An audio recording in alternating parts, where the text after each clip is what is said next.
Piecemeal distribution. Next question. A, B, C were partners sharing 2:1:1. They dissolved the firm on 1/4/2020 and balance sheet is given. On liability side, capitals are given, reserves and 3 liabilities, and on asset side, cash balance is 20,000, other assets are given. Realizations first, second and third installment, and then one adjustment is given. Provision for realization expenses were 10,000 but actual expenses were 8,000, and we have to prepare statement of excess capital and then statement of distribution of cash. So this statement is already prepared. We will start with statement of excess capital. So in statement of excess capital, first is balances of capital for ABC. Add general reserves. Reserves are 60,000 and ratio is 2:1:1. So allocation will be 30,000 and 15,000 for B and C. After adding 1,50,000, 95,000 and 45,000, it is adjusted capital balance. On next line, profit sharing ratio is 2:1:1. So after adjusted capital balance, we should divide this adjusted balance with profit sharing ratio 2:1:1. So next line, it will be unit value. Unit value will be 75,000 for A, 95,000 for B and 45,000 for C. Minimum amount is 45,000. So this will be considered as base value for calculation of proportionate capital. 45,000 into 2, proportionate capital for A is 90,000. For B, 45,000 into 1, amount is same. And for C again, 45,000 into 1. So this is proportionate capital. And on next line, proportionate excess. You can call this as excess capital step 1. Okay. So his balance is 1,50,000 less 90,000. So 60,000 is proportionate excess for A. Then 95,000 less 45,000, 50,000 for B, and for C it's nil. Okay. Next step is again PSR 2:1. Now C is out of question, he has no excess capital. So PSR is 2:1. Next line again, unit value. Unit value is 30,000 for A and 50,000 for B. 30,000 is minimum, so this will be considered as base value for calculation of proportionate capital.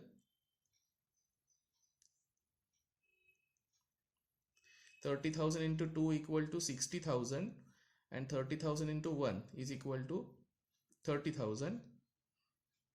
And on next line we will calculate ultimate excess, that is final excess capital. Proportionate capital less this amount dash for A and 50 minus 30, it is 20,000 for B. So this was our first step, excess capital, and after deducting proportionate capital from this, ultimate excess is 20,000 for B.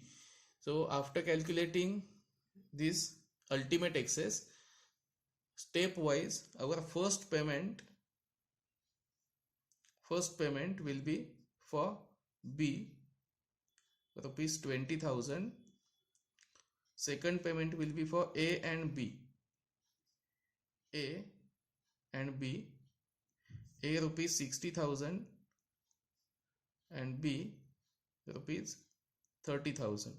So total will be rupees 90,000. And third payment will be to all partners. So As per excess capital, first we will pay 20,000 to B. Next 90,000 will be paid to A and B as 60 and 30. 2:1 as per their personal ratios. And next will be payment to all partners. Okay, after calculation of this, next part is preparation of statement of distribution of cash. Columns are cash available, total claims, these are fixed columns. Next three columns are based on liabilities, and sequence is first of all tax, then secured loan, and then creditors, thereafter ABC, partners capital. So first step will be taking balances of all these items as per the given balance sheet. Okay, so these are balances as per balance sheet. Total claims are 4 lakh. It is total of all these liabilities which are to be settled, and existing cash available is 20,000. Now first part will be our adjustment.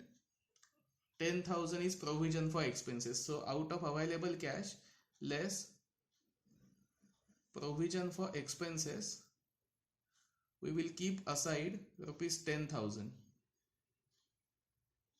So this amount will be 10,000 only, which will be available for payment. So now we will start payment as per the sequence. First, our liability will be tax payable. Okay, so next line, less tax payable 10,000. Same amount will be deducted from claims, and then tax payable will be deducted by 10,000. Okay, so now cash available is nil, claims will be 3,90,000, and tax payable will be 10,000. So this way our existing cash balance is utilized.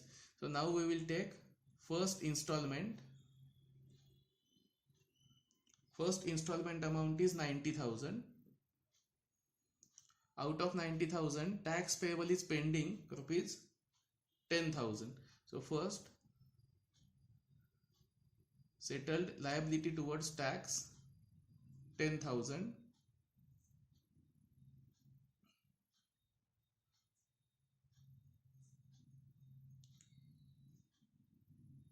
$3,80,000 claims and 80,000 cash available. So after tax payable, next amount to be settled will be secured loan. Amount is 50,000 and cash available is 80,000. So next line, less payment of secured loan, it's 50,000.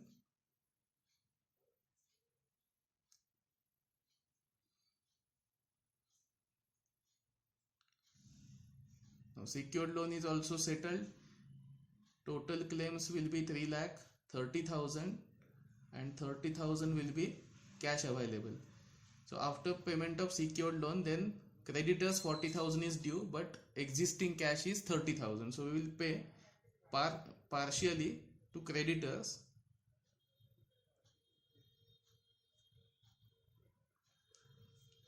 $30,000.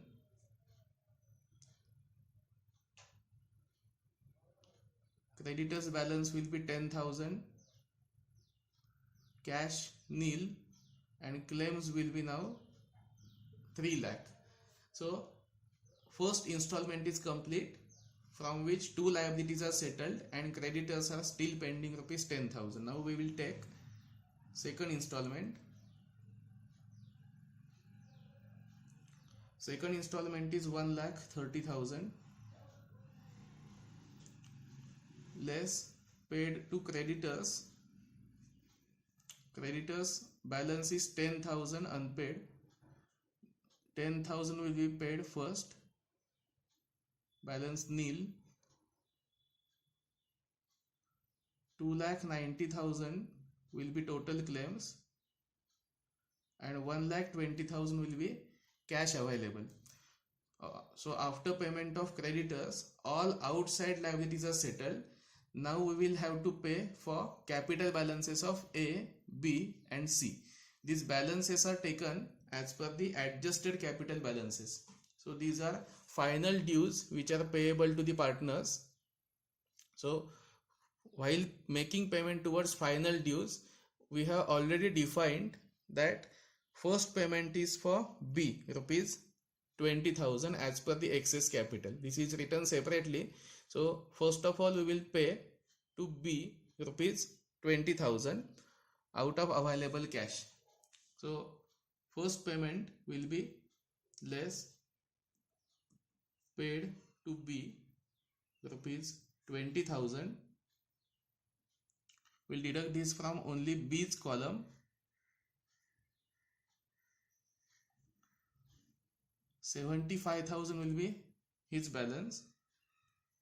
Cash available will be 1 lakh and claims will be 2,70,000. So here ultimate excess amount is settled, which was written separately. Ultimate excess is 20,000. After payment of ultimate excess, next step was payment to A and B rupees 90,000. As it is shown here, after making first payment, this is settled. Second payment is total 90,000 payable to A 60 and B 30,000. And after settlement of this 90,000, final amount is payable to all partners. So now after payment of this 20, total is 90,000 payable to A and B. Okay, so now we will pay to A and B. Next line, paid to A and B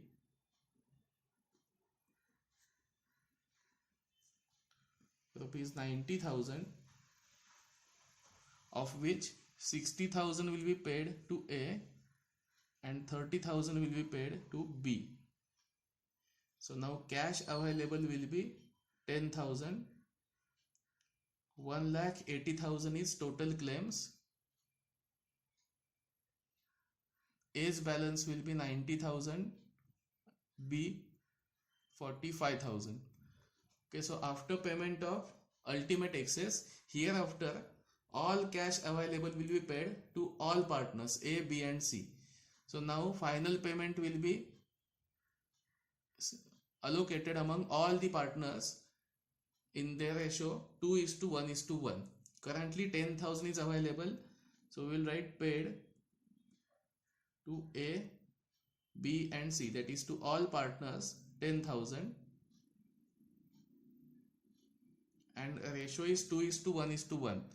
So 5,000 for A and 2,500 each to B and C.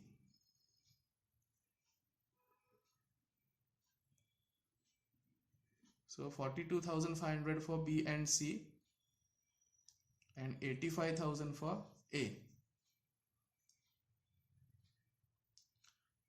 Claims pending are 1,70,000. Now second installment is done. Third installment is 1,40,000.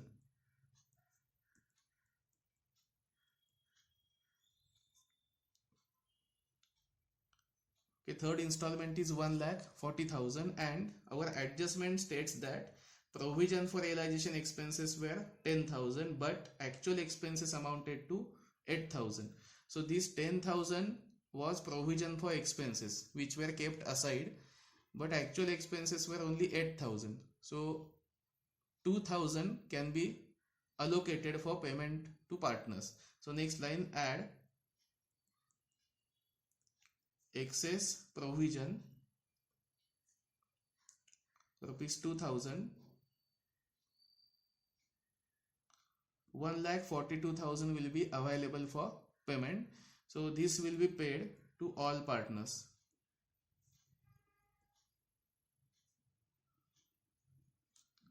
$1,42,000. 1,42,000 is final payment to all partners in their profit sharing ratio 2:1:1. So amount will be 71,000 for A, 30,500 for B and 30,500 for C. Okay, so cash will be nil, claims pending 28,000, 14,000 balance payable to A.